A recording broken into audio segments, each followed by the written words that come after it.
I've got to bring us up. Hey, everybody. Welcome to the Dojo Kun Shill Shack. This is episode 27, and we've got a couple of great creators to come on and talk about their projects. My guest co-host this week is Aldous on the farm just off Orwell Lane. How you doing, Aldous? Doing well. Thanks, Dojo. Always a pleasure to be here. Appreciate it. Yeah. Always a pleasure to have you on. Yes, your input is always welcome here, whether you're in the chat or on the panel with us, because you always have the great questions. With us today, we have MissRena to talk about Black Rhapsody and how well it's doing. She's got 5 days left. Thanks for being here, MissRena. Thanks for having me. You bet. And we've got John Hervey. How you doing, John? Hey, what's going on, Brian? On Time Inc. And we've got not one, but 2 books to talk about. I have to be honest with you, John. When I first saw the campaign, I thought it was Magna and the Posse. I'm like, wait a minute. Right. No, it's Magna the Lost Pantheon and the Posse. You got a couple of books. So that's cool. Well, we'll definitely dive in. This is going to work really well, or I'm never going to do this again. Well, so, we'll see. I have honestly seen it work both ways. I have seen some people successfully do 2 books at a time. So if anybody's going to pull that off, I think it'd be you. I appreciate that, man. So yeah, but we've talked to MissRena before we came on, and we'd like to start with MissRena's campaign. Awesome. And MissRena, I will share my screen and show your campaign. We will ask you a couple of questions and take a look at it. So let's see here. Share screen. I bumble this a little bit, but I'm getting there as far as knowing how to do this. You're still ahead of me on this, man. I got to come back to StreamYard and then say, add it. There we are. Okay. So now I got to go back to her campaign to let her drive through the tiers and all that. But, before we do, MissRena, the first thing I wanted to ask you is, you're new to this indie community, but I wanted to ask you, before even discovering the indie community, what got you into comic books? I started with manga, Japanese comics. And that was back in middle school when I stumbled upon a shoujo manga, basically a comic oriented towards girls, called Red River. So, and I didn't get into Western comics until late high school. And then, Oh, I'm sorry. Go ahead. I just originally always been a manga person rather than a Western comics person. So Black Rhapsody looks to have some manga influence, and you've mentioned that before on some streams, but I also see enough of a Western influence that you don't have to be full-on manga fan to enjoy Black Rhapsody, at least in my opinion. Yeah. What's the I love your title, like the Black Rhapsody. In what context are you using Rhapsody? Is it a literal terminology for just the musical tone that you kind of have weaved throughout your story that you've outlined, or is it more of a double entendre or a pun that you're playing with something in the plot? Yes. Rhapsody was a musical term that's going to extend throughout the entire plot. Each of the main characters, for example, like Althea/Hecate, that you see on screen, are going to be based off of different music genre.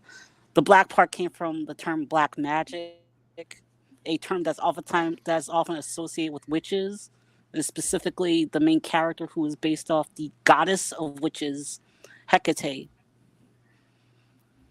I love that you pronounced that properly. So many people don't know, and the reason you know that, I've learned, is that you're also very involved in not just that pantheon, but you are into mythology and gods and goddesses quite a bit. You're going to weave a lot of that into your story, aren't you? Yeah. Well, my book is going to have a specific focus on like lesser known goddesses of different pantheons, whether it's Greek, Egyptian, African, Japanese, Chinese, any pantheon, including See, I those eat seen that in the stuff up. Nice. in the Cthulhu mythos. Oh, even yeah, that's right. Because you have been talking about how this is a Lovecraftian sort of story, don't you? Yeah. Do you want to give us the pitch real quick? Or wait, actually, let me first ask. No, go ahead. You want to give us the pitch real quick to tell people what this is all about? Yes, Black Rhapsody is a horror cult thriller manga-esque comic book about musical magical girls fighting a evil goddess turned pop star and her music empire for the fate of the world. It takes the Nice. darkness of Madoka Magica and combines it with the ultra violence of Berserk, with a bit of Jim and the Holograms mixed in. Oh man, Awesome. that's great. So here's some of the interior art. As you can see, like I said, you can easily see the manga influence, but it's not full on weebery. You know what I mean? There's enough of a Western influence here that even the non-weebs could pick it up. Like this. Look isn't that a beautiful piece right there? It really is. Yeah. The panel breaks are really nice, where you're bringing across, you're jumping the gutter. And was that your direction, or was that your artist just kind of going to town with what you had given him for a script? It's a little bit of both. I trust Jan to be able to capture what I want to convey in my script, and she does an excellent job. I don't need to handhold her. She could just read my script and instantly get it. Yeah, he's right about, particularly the jumping the gutter. In fact, I was today years old when I learned that term, so that's cool. But yeah, I knew exactly what he meant as soon as he said it, because it happens so often, and Jan does a great job of it. How did you find Jan to be your artist? I found her to ArtStation. Oh, okay. That's a great site. There's a lot of good artists on ArtStation. I would recommend that over DeviantArt, because DeviantArt, they don't have good quality. I'm going to be honest, they don't have good quality artists. A lot of them are amateur level, if I'm going to be honest. Okay. So what was it about when you first contacted your artist? Was it like immediately you guys were simpatico, or did it take a little bit of time to develop that crossover feel that they could really bring across what you were writing?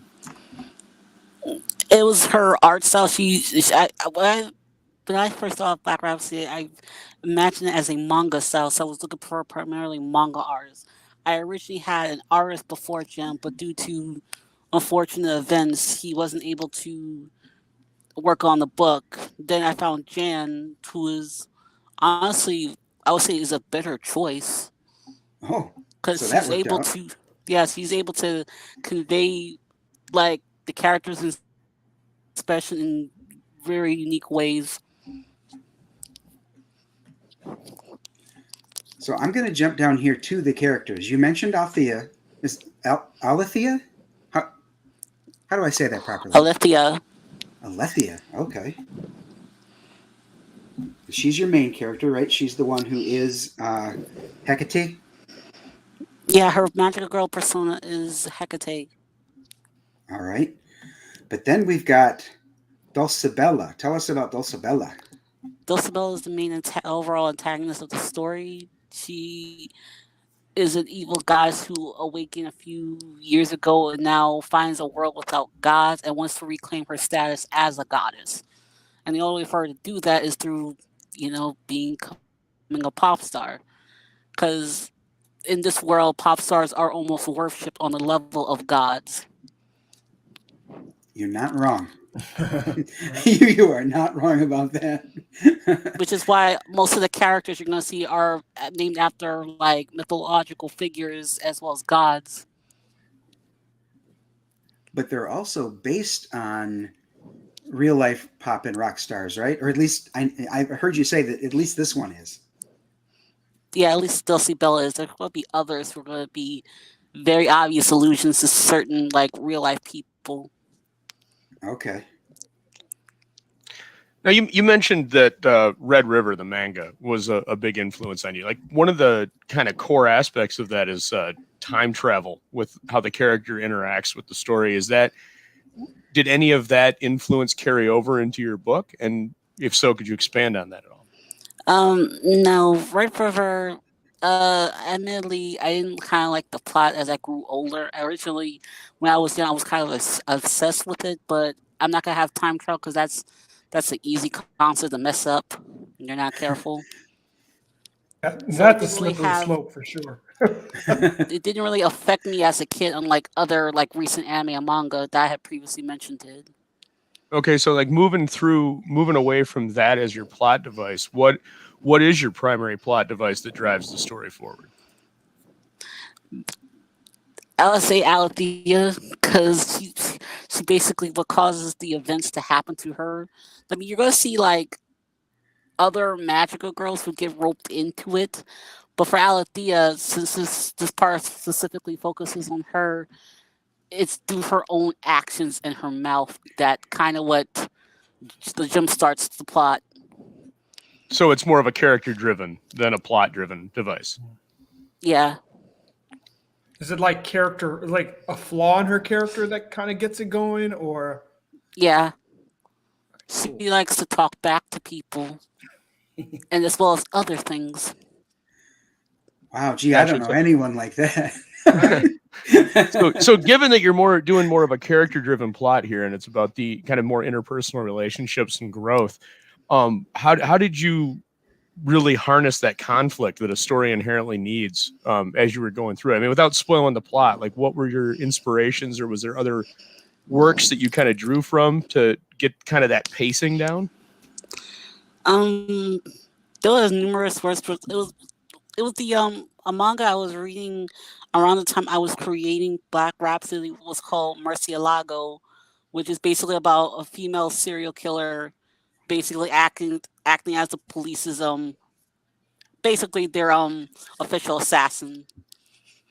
And the character itself is just the main character is just goofy despite how serious and bloody the story can be. And sometimes she Okay. doesn't even like she could be in front of a serial killer that just murdered a bunch of children and just like the way that she's portrayed is both funny yet scary.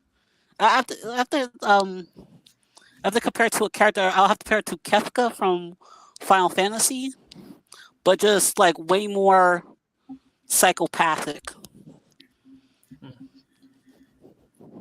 So we're gonna see So, some of that. well, not in terms of Aldea's character, but I'm just like humorous situation amongst a dark atmosphere. Is Okay. what I meant to say. Because that's what Marcial it does have its moments of comedy amongst his like dark and gruesome storytelling.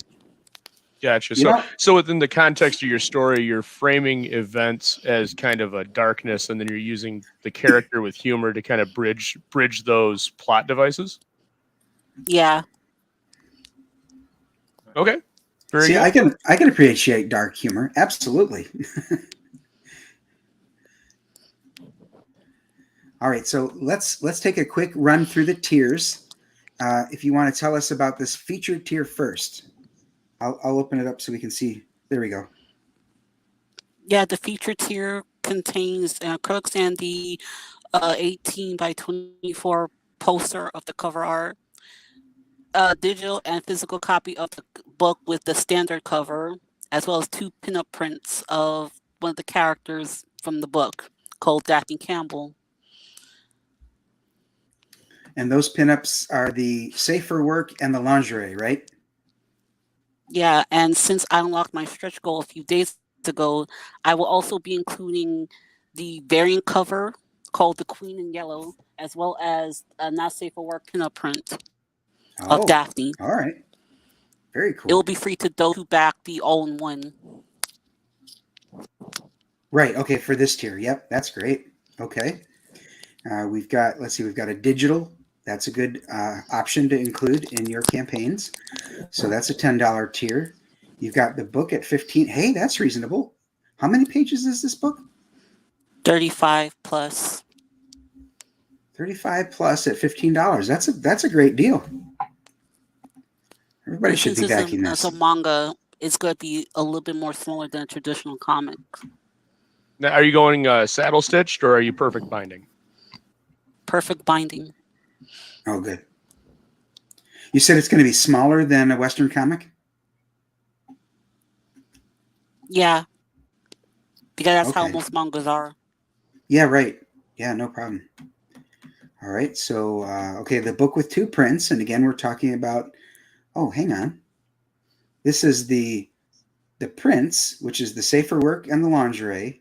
Looks like this has also got the poster. Yeah, the virgin cover art and the book itself with the standard cover. That's great. So this one here has all of that for just $25. That's, wow. This campaign is a great value for your money on these. Oh, you sold out of this tier. That's great. How many? You had 5 available. That's awesome. So for the drawn in tier, is that for this current book or for the next one? For this current book. For this one. Oh, excellent. Yeah, those drawn in tiers are pretty popular. Yeah, they are. Glad to see you sold out of those. I'm sure that helped towards your goal. So let's have a look here. When I opened up your campaign, you're at 160 backers and 130% of your fixed goal. So congratulations for funding. That's great to see. Big time. And I see you've got 5 days left. And Aldous and I were talking in the back room. Is that 5 days on your first 30 days? Yes. Okay. So do you intend to extend to the second 30 days? Maybe. Maybe. Yeah. Sometimes it's hard to say. Since you're already funded, you may decide to just close this down or put it into in-demand so you can get going on fulfillment. Speaking of fulfillment, how many pages then has Jan already completed for you? Close to 40%. 40%. Okay. You expect Right, so to you're fulfill- almost Go ahead. You're almost 50%. I would encourage you to do the next, to one up and do the next 30. Just because you've got the time that your art's going to take to complete anyway. There's no reason to not just keep on hitting the grind. And if there's one thing that everybody can compliment you on, it's before this thing even launched, you were everywhere. You got over 700 mailing list signups. And since it's launched, you're still everywhere. You're like Dojo was saying in the pre-show, you're hitting shows that I didn't even know were shows. So Right. just keep up the great work, and man, it's only going to continue as long as you just keep on grinding, keep that push, and look at, for anybody out there that's thinking about doing a book, follow the plan that MissRena did. Just keep on, always talk about it, show up everywhere you can, talk about it, push your mailing list, and push your campaign. In addition to the grind that she's putting in the time for as far as going on shows, also, if you're a friend of hers on Twitter or a follower, that is, anytime anybody's got a writer's lift or, hey, mention your project, bam, the first one in there is MissRena. It's like, wow. When she asked for advice on how to become, successful in this arena, and how to get the best or the highest number of eyes on her project, she listened intently, and she's doing it. She's really rocking it. And we got to give you kudos for that. That is awesome. Oh, thank you. Oh, Yeah. I want to unveil the secret, variant on my campaign. Yeah. All right. So let me see if I come back there. Do you want to share the screen? I can stop sharing. I'm on my phone. I can't share. Oh, is there a way for me to show it? Can you refresh? Oh, sure. I'm still in the process of updating the campaign, but I just wanted to show it off to people. All right. So I will refresh, and then I should scroll down to find it.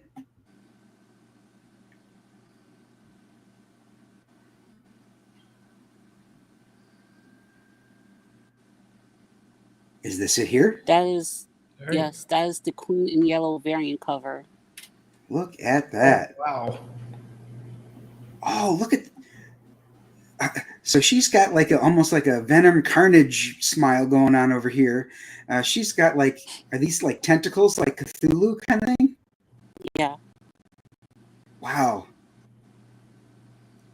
So who is this Queen in Yellow? Is that the character name? No, it's just a homage, just a name I wanted to give the piece, since okay. the person who did it had Dulcie Bella colored with a yellow outfit, and I just had to choose that as a kind of like a good reference to her Lovecraftian nature and her inspirations. She's not technically based on the King Yellow, but she's a reference to a Lovecraftian god. Gotcha. Now, you started to say this was an homage cover. Is this like an homage to a specific comic cover or an album cover, or? It's a homage to Malika Favreau's take on Beyonce's Formation music video. There's a scene in Okay. Beyonce's music video where she's like standing with a black dress with a huge hat over her head where only her mouth can be seen, and she's wearing jewelry. It has like two male butlers in the back of her. You've probably seen it on the internet. It sounds vaguely familiar, yes. It was part of her Lemonade series of video music, or her album. And like you said, this would unlock at 6,500, and if we scroll real quick up to the top, you have indeed unlocked it. So that's great. What do you have the next stretch goal in mind? Yes, 8,000, and that's for to have the book fully colored. Oh, that's right. Oh, I'm wow. glad you mentioned that. Nice. I know there are plenty of folks who appreciate black and white, and sometimes the manga folks in particular prefer black and white. But personally, I'm all for let's get her to the $8,000 because I was backer number 17, but I want to see it colored. So I'm hoping you get to that, not just because you're a great creator and I'd want you to get there anyway, but for selfish reasons, I want to see the book in color. So I'm hoping you get the 8,000. Yeah, it might take because Jen will have to color it. It's good, like add on more production time to the book. Yeah, that's true. Right now, your delivery is set at April of next year, so you've got more than enough time on that. But I'm just warning you, make sure you've done all your numbers and everything to make sure, because when you talk color, that you're not just adding time, you're adding printing costs on top of that. So make sure all your numbers work out. It's not too late if you need to back off that stretch goal. So word of warning. Be careful when you're adding color in the middle of a campaign, because it does add an inordinate amount of time and production cost. Yeah. And as far as the time, back out since can I back out? I don't think I can do that. Well, you haven't hit that. You haven't hit the stretch goal yet, so it. He only means the stretch goal can be changed or extended. He doesn't mean back out of the whole project. Right. You could change it so that if you run your numbers and you grow concerned about that being an issue, you can alter it so that instead of 8,000, it's 12,000, and you replace the 8,000 stretch goal with another print or something in the meantime. You still leave a stretch goal there. You just bump the full color up, and then you just do an update and explain that, hey, I spoke to my printer and the cost delta from what I thought it was going to be to what it actually is going to be is a little bit more than I thought, so I had to bump that stretch goal up. We can still get there, though. Keep on backing, share the campaign. Right, exactly. Tweet it out, hit your socials, hit Facebook, let everybody know about Black Rhapsody. It looks beautiful. Definitely. So before the show, we talked to MissRena. She said she'd like to duck out early, so we wanted to give her the opportunity to go first. So if at any time, and you're welcome to stay, MissRena, absolutely. You can stay and talk with John about his project. But if you need to duck out, please feel free to do that. I thank you so much for coming on the show. You and I have been talking now and then. You've been on my show before, but I'm always glad to have you as a guest. And please reach out anytime you'd like to come on to talk about your projects. All right. Thanks, Dojo. I kind of have to work on updating this campaign. So that's where my time is going. Okay. All right. Well, you've done a great job, MissRena. It's a pleasure to be able to see this on the stream. Thank you. Absolutely. Yeah. That first campaign too. That's great. Yeah. Yeah, she definitely put in the work. Yep. Yeah. Okay. So John, let's pivot now and talk about goodbye. Okay. Bye-bye, MissRena. It was a pleasure. Have a pleasant evening. Thank you. All right, so I'm gonna John, it's a pleasure to meet you. This is the first time we've ever talked. So it is, brother. Is it? It is. It is. I was kind of looking over your campaign here. Man, I was telling Dojo, dude. There so many campaigns drop and some just I missed this one, and I gotta compliment you, like your art style. At times it's got a great like almost in between bronze and modern feel to it. And those are really the eras that I love, and being able to work with a team that can kind of bring that to the fore. It's funny because I think a lot of times we look at these different books, and even some of Dojo's books that I have. It definitely harkens back but that's a compliment. And I took it as a My mind. compliment. Oh no, no, trust me. I'm a golden silver guy. A Nice. little bit of copper, a little bit of bronze. But man, when I just see tones of it, it's like, oh, I sense it's there. I sense some appreciation for what was before, and it's always nice to hear it reaffirmed when I see it and it was intentional. So Yes, my most hat's off to definitely. you for it. Oh man, my pleasure. Thank you. So, John, would you like us to start looking at the campaign by playing the trailer? Let's do that. That's the All best right. way to start. Let's hope I got this right. Welcome, Beyond Time travelers. You are in for a real treat with Are you the hearing first audio? ever 3-in-1 campaign. We are making our I'm hearing biggest you. offering yet, featuring 3 graphic We novels, should ask the 2 chat. story arcs, all in one Beyond Time universe. Get ready for Volume 2 of Magna, The Last Pantheon. We had a successful campaign for Volume 1, and we don't want to leave you hanging. This campaign will offer both Magna, The Last Pantheon, Volumes 1 and 2, so that those who have just discovered the adventures of Magna can get caught up. There are more deep mysteries that will be uncovered as Kari Skogsholm discovers more of her past and reaches her final stand against supernatural forces bent on humanity's destruction. But wait, there's more. We are also introducing our Beyond Time supporters to the Posse. This is the first time we are releasing the 76-page graphic novel of the Posse Fugitives Volume 1. It is the first installation of 2 gang members, Devin Willis and Ulysses Sanchez, and their need to put aside rival affiliations in order to save their city from the chaos following a full-scale jailbreak, releasing the deadliest of metahuman convicts. All of this happening in one amazing Beyond Time universe. All production is 100% complete as we continue our mission to bring you the very best in comic book entertainment. Join us for boundless imagination. Yes, sir. Wow, great voiceover. Yes, my Is that wife. someone- I was going to say, is that someone you know? Yes, yeah, that's the brains of the operation. Okay. Wow, that's saying a lot because you're a really smart fella. I appreciate that, but man, this is a different journey for us because we've never done multiple properties in a campaign before. So it's trying to figure out a way to make the messaging, simple enough. Kind of like when you kind of first looked at it, you're like, oh, the book is called Magna and the Posse. Right. But you realize, oh, wait, there's 2 different properties here. There's Magna and then there's the Posse. Right. So, just trying to, part of the challenge of putting the campaign together was to message it in a way that made sense. And then especially when you have 3 different books. I mean, Volume 1, for those that back before, they may already have Volume 1, but Volume 2 is new of Magna and Volume 1 of the Posse is new. So it's trying to represent all 3 of the books in a way that is, kind of accessible and not overwhelming.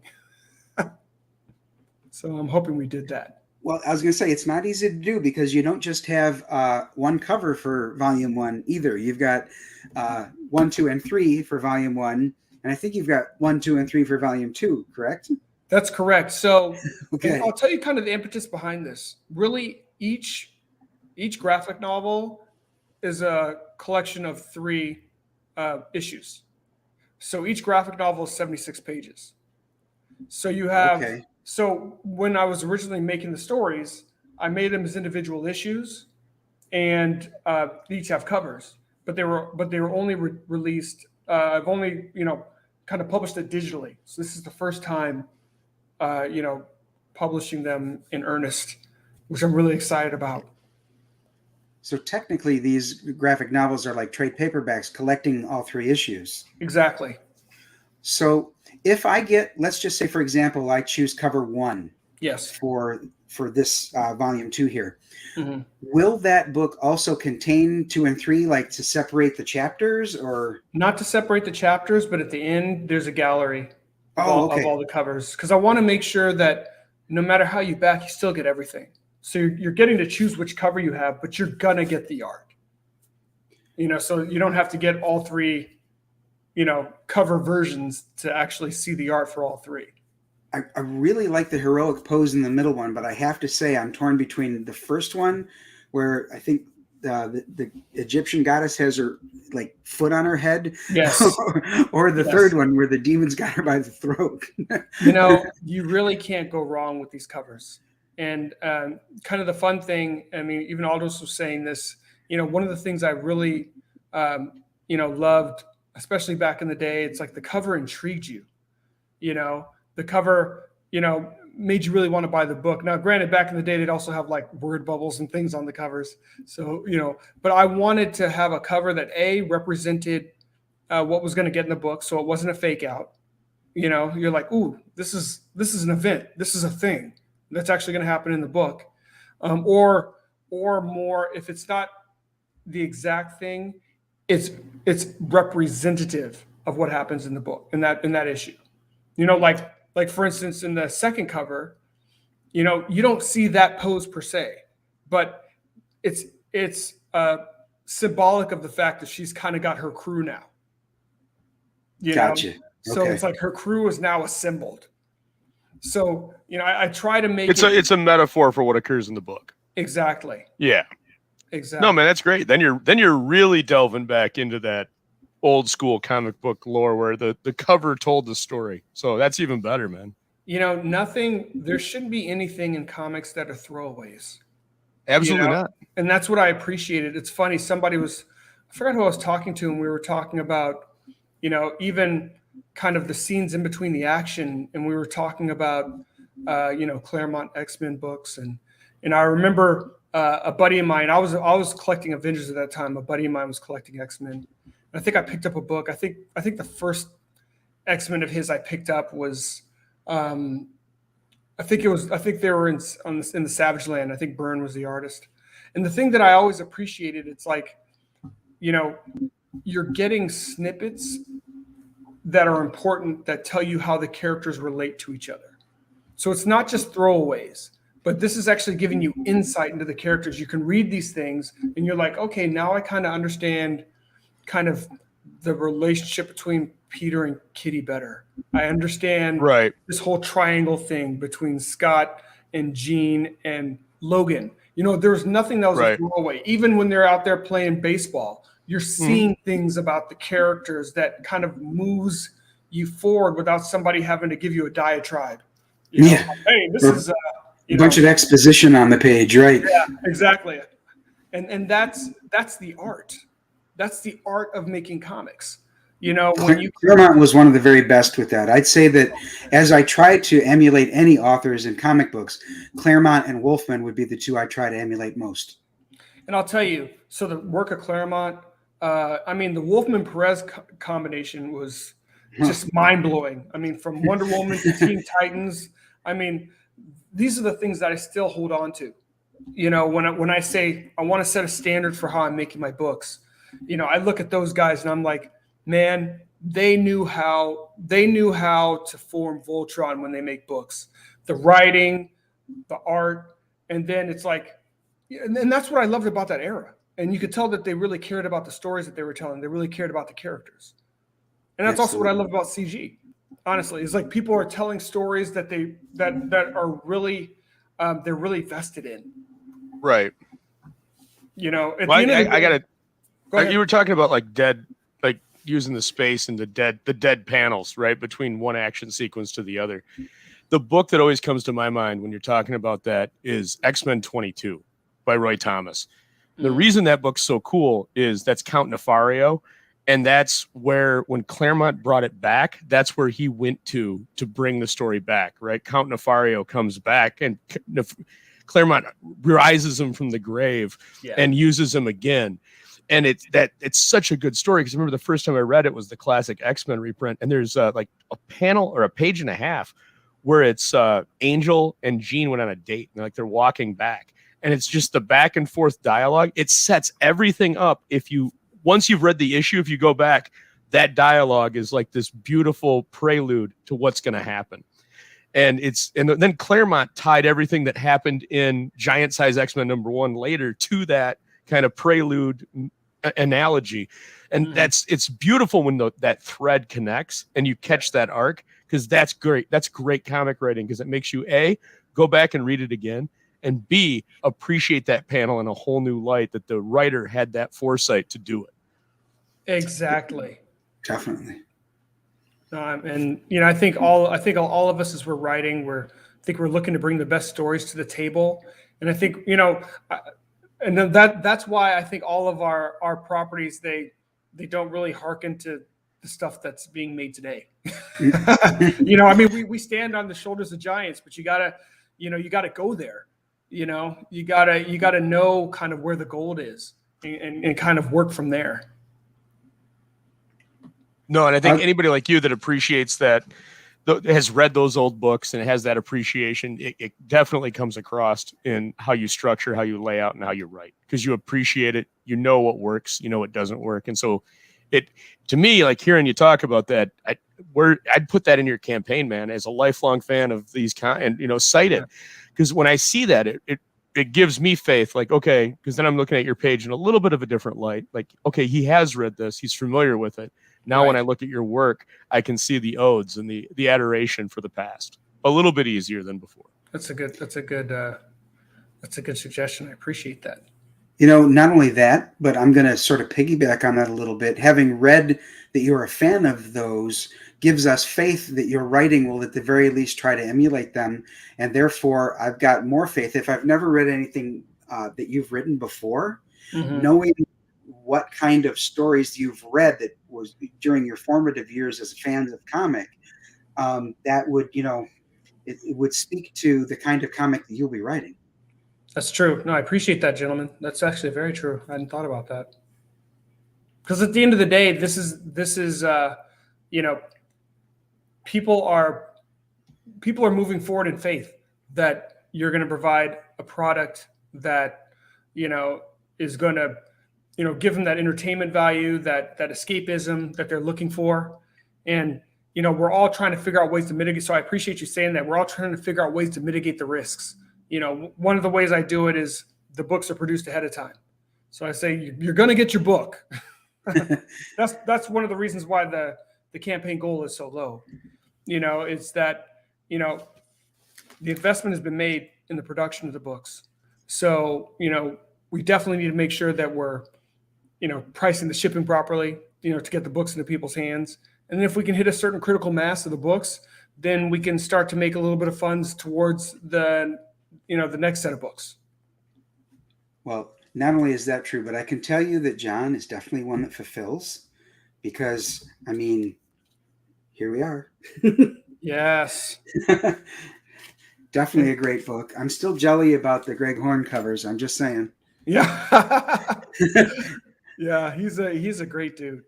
The great thing about the comic book industry, it's like even us as indies, making books, at the end of the day, you're a professional, and you are you're able to talk to folks that maybe you've admired, and if you can make it work, you can make it work sometimes. Indeed. I was telling Aldous before we came on the show that one of my covers for my next campaign, which hopefully I'll be launching the pre-launch sign-up page this weekend, one of my covers will be Shelby Robertson. Nice. And yeah, I'm a huge fan of his, and the fact that you're right, we can talk to the people that we were, admiring, with their signature on the page years ago. I wouldn't have known what he looked like, never thought I'd have the opportunity to talk to him. And now, I could technically count him among my friends, which is like mind blowing. Isn't that amazing? Yeah. So, you got to think too, as comic fans, like how much more could Claremont have done with Uncanny X-Men, for example, if he would have had the ability to outreach to the fans that is available to creators now?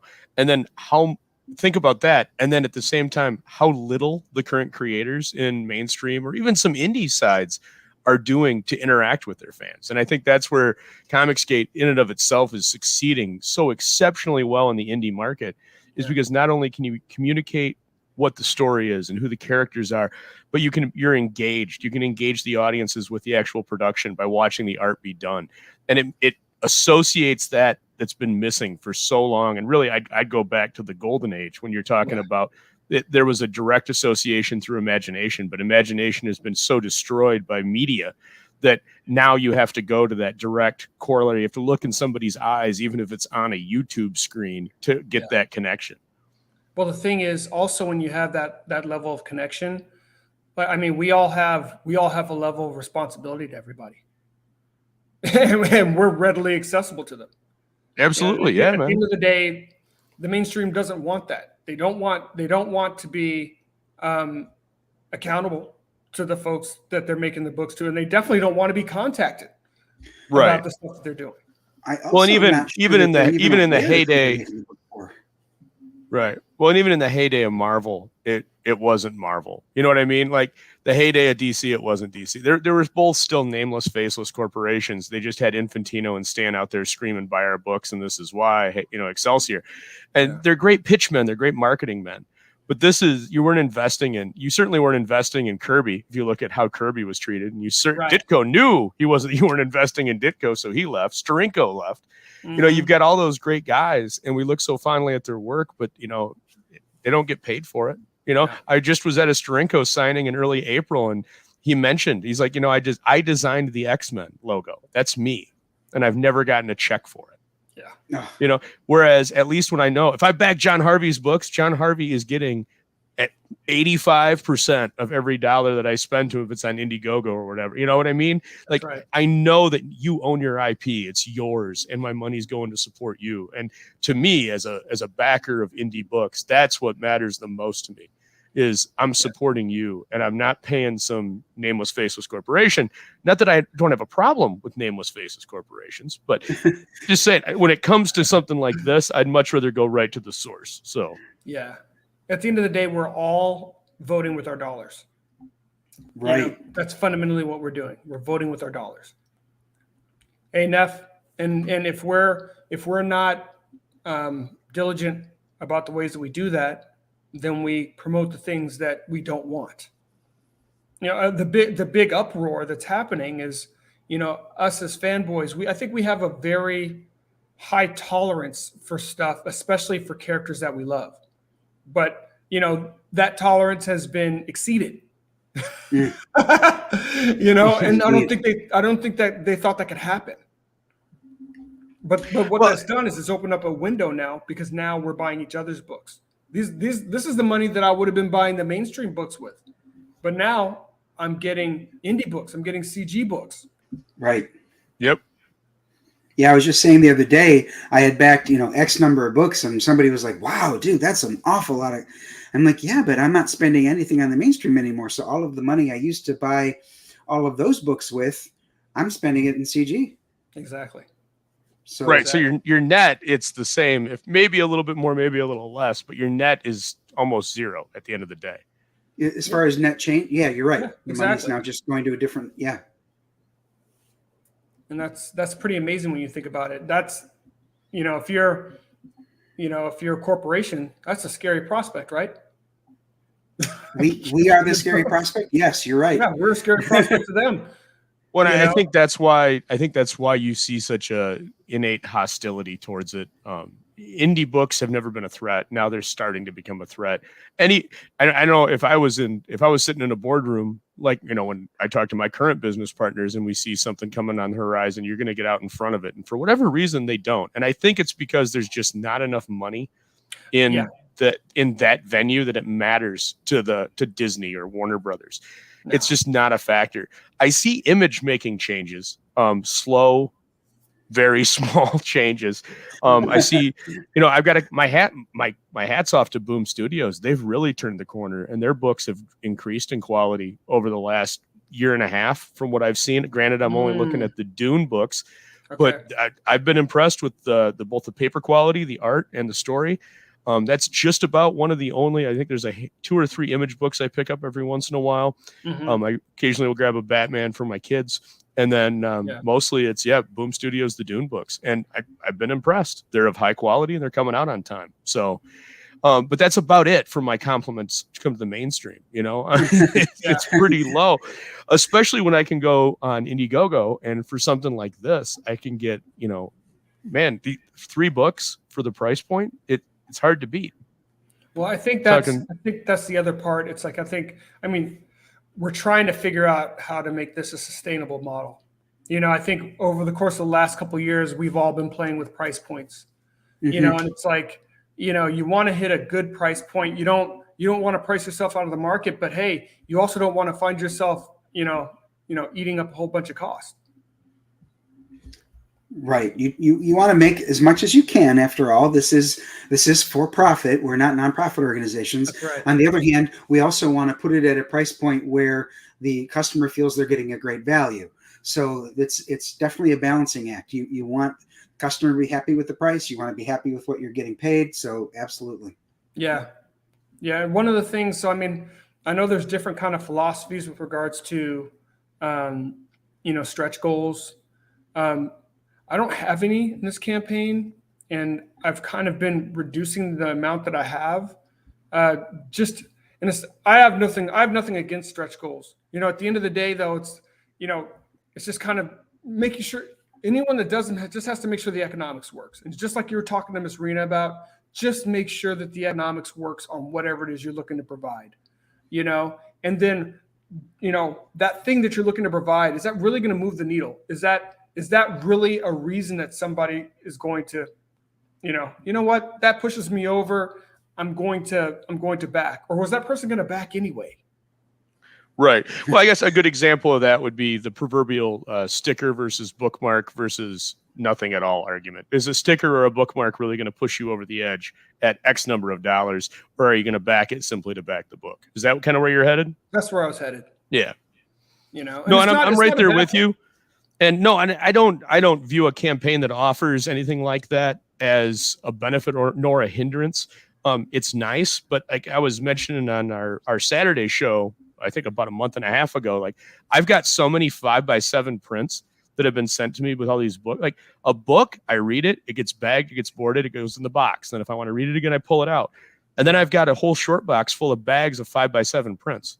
Yeah. That I don't know, like, what am I going to do with all these? Like, some of them are pretty cool. Others are, like, it came with the book. Okay. And it's just at a certain point, would that be better spent? Could you do something else with the book? Could you do something else somewhere else? I'm with you on that. Yeah. I definitely see the value in these extras that you're mentioning, like the stickers and the prints. But personally, as a backer, I would much prefer additional content, whether it's an ash can, whether it's another chapter added to the book itself, a supplemental. There's a lot of different opportunities, but yeah, additional content is definitely something that might make me turn the corner as far as backing or not. Whereas a sticker and a bookmark, as cool as they aren't going to make that. It won't make me back something I wasn't going to anyway. Exactly. And those are kind of my thoughts. I mean, it's like we're all, this is an evolving, kind of thing for all of us. So I think everybody's just figuring out, and I think, but the thing at the other end is maybe it's a good marketing tool for some folks. So I'm not saying, I think some folks have found a good rhythm, and some folks have been able to use kind of, I don't want to call them tchotchkes, but they're able to use stuff, to help kind of keep the campaign moving, whether it's something that they can talk about in their next update. So I'm not allergic to it, but I've just been, just trying to work through kind of the economics of it, and I'm like, is it worth it, for me to now print out, I got to print out X number of trading cards now, or, stickers. And it's not like it's going to break the budget. You're not breaking the bank making these things. Right. But sometimes it's just the additional time, because you guys know fulfillment is a bear. It's funny. One of the things I always tell people is if you've got 1,000 books to fulfill, that's an awesome problem to have. Mm-hmm. Because yes, that's a lot of work, but it's great to have to do that, because that means you've got 1,000 backers. One of the things I was going to mention is, we've talked about some of the more common extras that come with campaigns, but every now and then there's some extras that are either, well themed to the content of the book, like with Nefarious. I know he's in the chat, but he came out with the ammo box that came with Mavericks. Cool. That's a great concept. Mark Neff Poulton and Aaron with his have had some awesome things. oh yeah. Yeah, and Mark Poulton with his little Lego guy for the first 100 backers. That was a neat idea. Bancroft with his puzzle. Yep. I think he did pretty well with that. I mean, not everybody was into the puzzles, but that was a great thing for people who have families that want to sit around the table and do a difficult, phenomenal looking puzzle. Yeah. I'm hoping that the idea I have for my campaign, I don't want to reveal it yet, but I've got something different. It's something that I haven't seen before, whether it's CG or not. I have not seen this before, so I'm definitely trying to work out the economics of this. It's going to be a little pricey for me, but if I put it at the right place in the campaign, whether it's an add-on stretch goal, I'm trying to figure out where it would work best. Mm-hmm. But once I do that, I can't wait to put it out there and see how people receive it. That's cool. Excellent. Yeah, I was going to say, to piggyback on what you were saying as well, the Noirlum campaign, when it was live, he had the embossed lighter, or the labeled lighter, that just a Zippo that fit with the 30s vibe, like little things like that. Yeah, those are the things that I like to see. Yeah. But at the same point, I understand John's position, but yeah, like you were saying too, having that sticker or bookmark or print that is the extra tier, it's just one extra thing you can use to push your campaign. So at the same time, I understand your position and I respect it. But I think there's a place for that. And like I said, man, I'm kind of against them. Sometimes I wish it's like, dude, just save your, you take the cash, print a few less, and I'll just take the book. But, overall, yeah, whatever works for you. And especially as you're going through this and figuring out and getting your legs underneath you, absolutely do it. You mentioned fulfillment though. So if I could talk to you about that for a minute, how are you planning on shipping your book? So my wife, she's been the queen of fulfillment for me. She's done an amazing job. I mean, we've done a combination. I mean, we've done, USPS, we've done FedEx, and it all comes, because you're always trying to figure out the most economic way, to get the books and safe, way to get the books into the hands of folks. So whether it's domestic or international, we used USPS a lot. So we ended up getting, using stamps.com, so you can kind of print out the labels, and then you can drop off the packages at the post office, as opposed to. And it will. So I was just to stab you there. You don't need to get into the nitty gritty of that. I was just kind of curious. So like if I back your 3-book tier, will each book then come bagged, boarded in a Gemini? Or are you stacking them all 3 in a Gemini? Each book will come bagged and boarded, but it will be, so if you just have the books, that will all come in one Gemini. But like if you have additional things, then that's when it gets, Gotcha. So we're trying to keep it as economic as possible. I mean, like the nice thing is, like, if you get a beanie, if there's not too many books, you can put the beanie in there, right. Right. Beanie can be flat. Yes. So that was part of the considerations, actually, when we were doing even things like T-shirts and beanies, because to me, those are really promotional items. We sell those at cost, and then people are wearing your stuff. Right. So the problem is the cost is high because, the numbers are low. You have to hit like a critical mass to really get a lower cost point on the beanies and the shirts. So yeah, speaking of the beanies, let's go quickly through your tiers. We're getting up toward the top of the hour, but I want to make sure that people saw what you do have available on your campaign. Yes. So Aldous mentioned the 3-book choice here, the featured tier, which is the Trifecta. Tell us about this one. Okay, so in the Trifecta, it's probably the easiest way to pick up all 3 graphic novels. The caveat is the default is the reprint cover for Volume 1.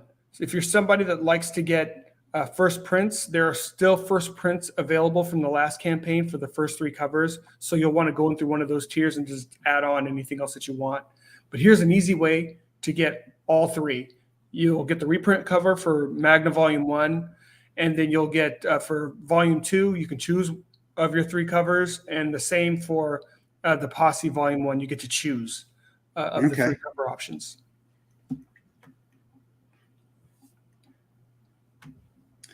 Then you've got a digital choice here.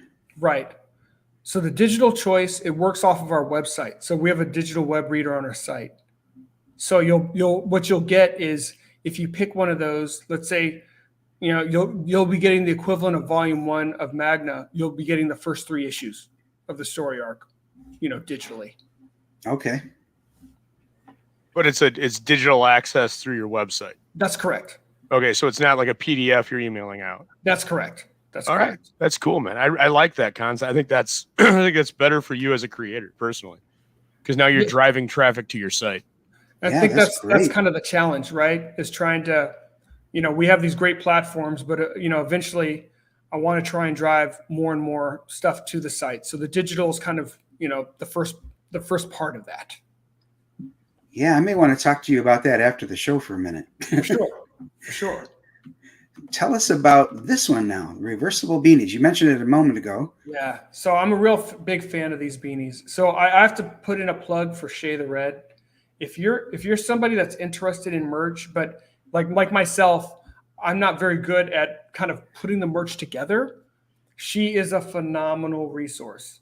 So she's the queen of merch. She's the queen. On the first campaign, we did a really cool stitched Magna beanie. I really loved it. And I was like, but, I kind of like the beanies and the T-shirts. So that's why they're on the campaign. I said, but what can we do to kind of one up that? And she came up with these awesome reversibles. So it's, black and gold, gold and black, reversible Magna, and red and black, black and red, reversible beanies for the posse. Do you know these models, by the way? No, those are like standardized, like model heads that she's able to use. Oh, so okay. So it's like when you want to get like a beanie, they have like certain folks they use like that, and then like the T-shirts, they have like a guy and a gal that you put in your design and it just populates on them. Yes, that's what I did for if you go to my website, you'll see some merch. There's a couple of models there that I don't know who they are either. Exactly. I know what you mean. I don't know who these people are, but they're on my campaign. Right. Okay, so then we've got first printing. This is what you were alluding to a few minutes ago, where you can still get the first printing. There's a limited number of cover 1. That's right. So there's 17 of cover 1 remaining. If you wanted to get your volume 1 graphic novel with the cover 1 option, and there are 15 of the cover 2 option that are remaining. Is that the tank she's lifting there? That is, and that one's an homage to a Alex Ross. He did a large size Wonder Woman graphic novel, and there's one where she's like lifting a tank there, and I was just like, what? I just want to do an homage to that splash page, because I love that splash page. And there's more here of the third one, and but once again, it gives you the option, if you're really kind of a first print kind of person, that you can grab the first print and then just add everything else on. Okay. Then we've got volume 2. This is what, one of the 2 main books on this campaign. Exactly. So for those of you that, you kind of heard the spiel that my wife gave on the video, but you're going to get, it's a lot of fun. There's, I'm somebody that always loved mythology growing up. It's a little bit of a period piece, this book too, because it happens in 1942. So you get a flavor of some events that are going on in World War II at the time.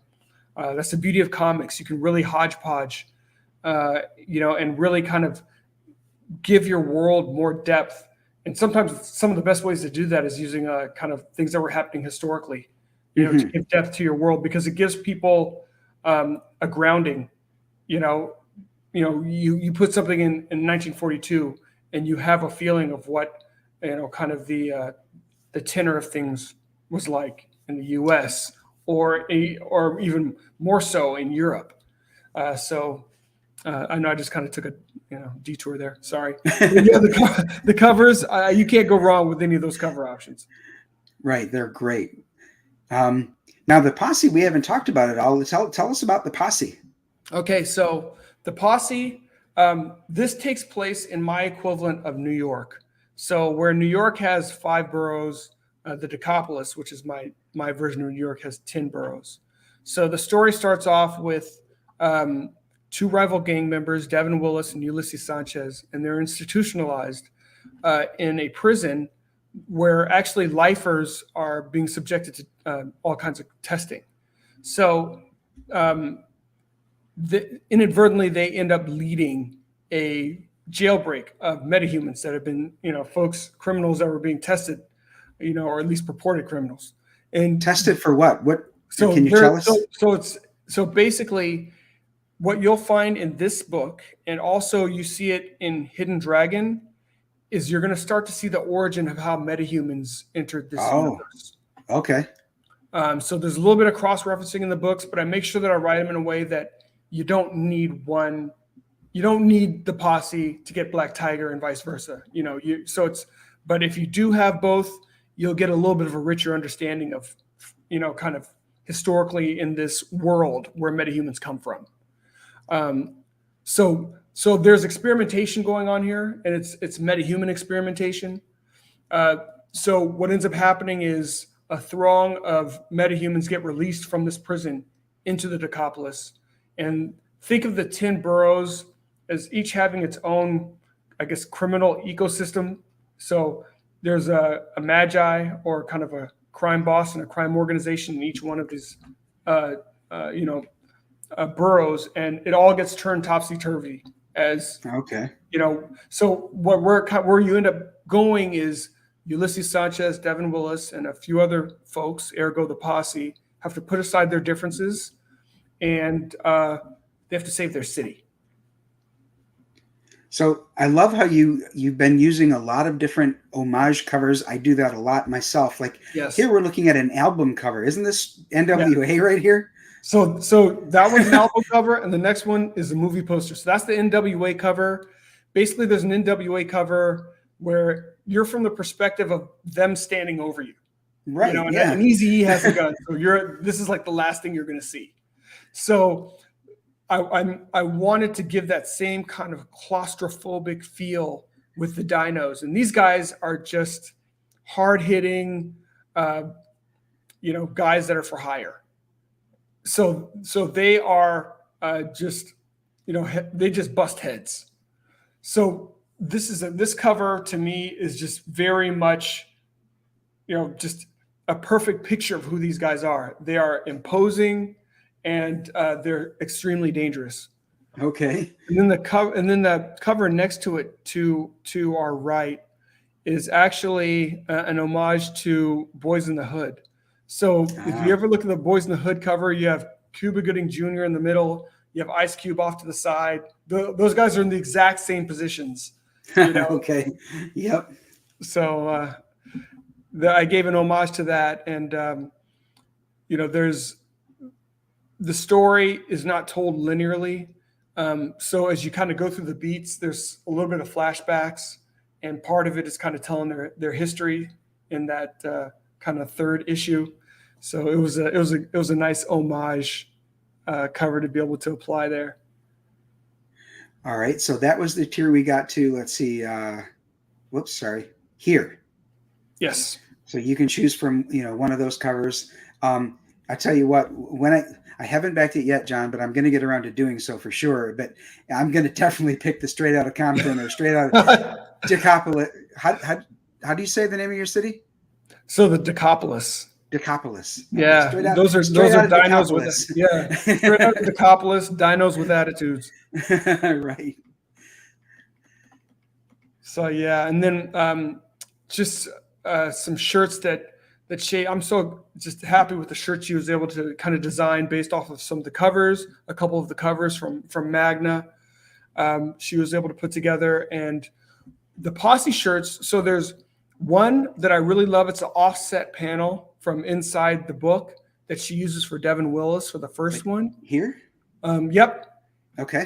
And then the second one, another artist, he goes by Articita1 on Twitter. His name is Charles Oak, and he made that image, and I love it so much because it has that kind of 90s gangster flair to it. It has some of that GTA feel to it. It's got that graffiti-esque kind This of here? feel. Yeah.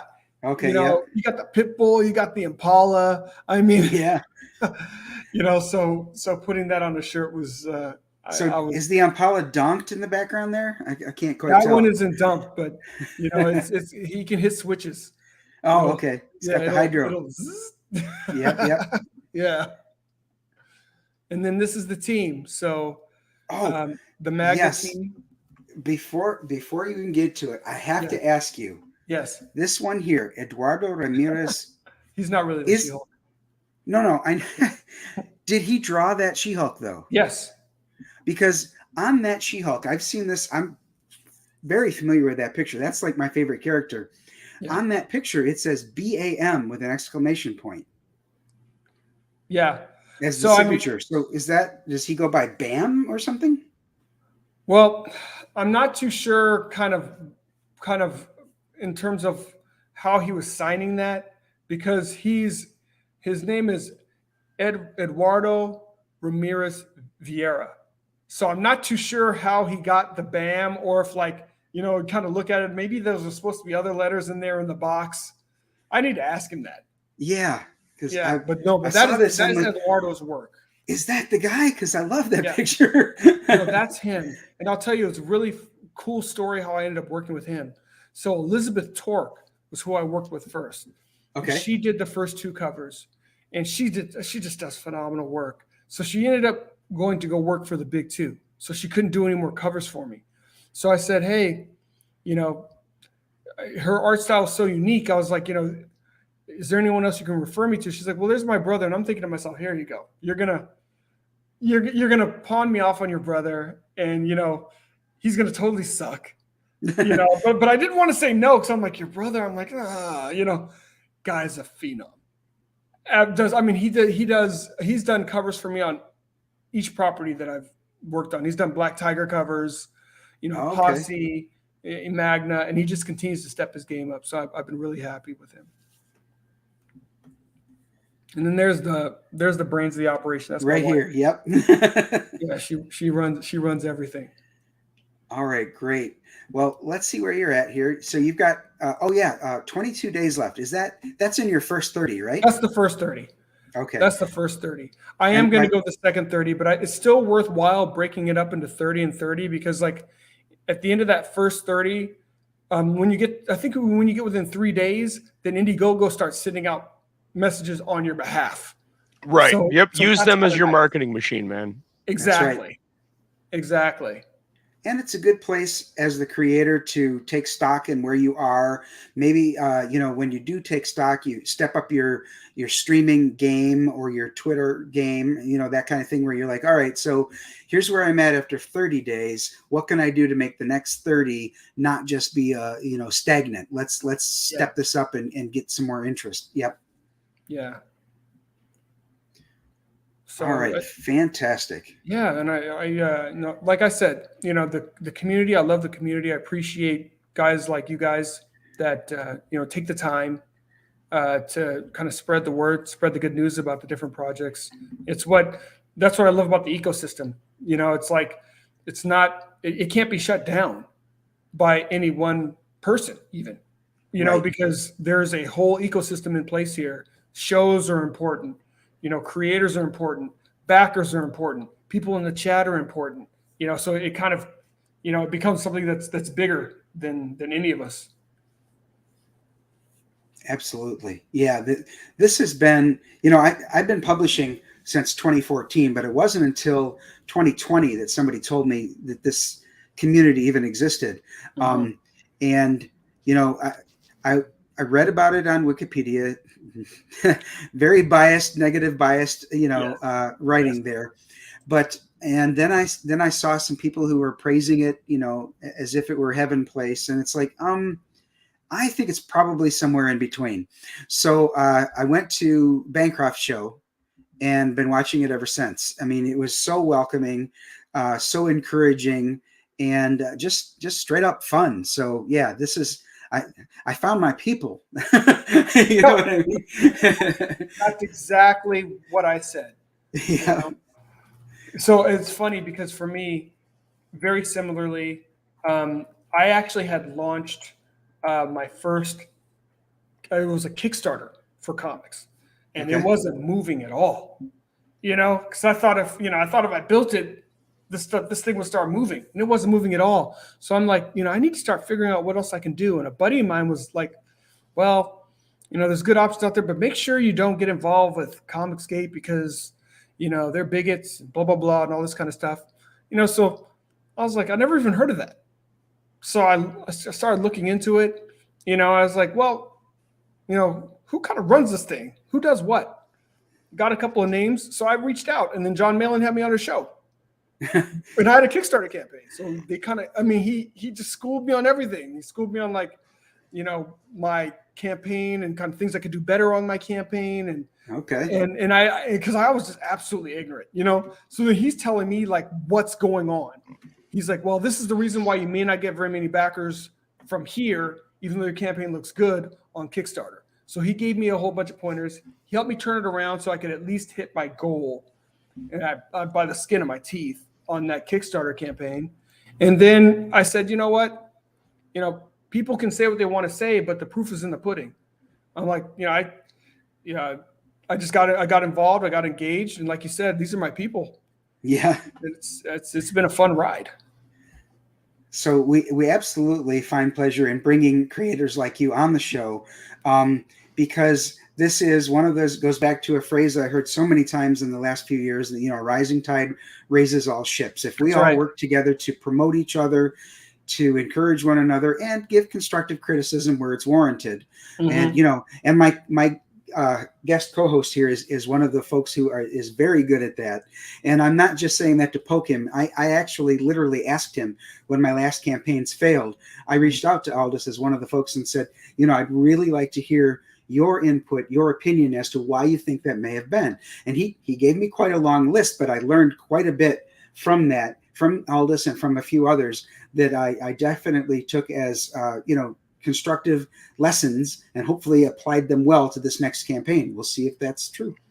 Absolutely. Well, and I think what the important part of that is not the compliment towards me, and I do appreciate that, Dojo, but this is what you get within this network.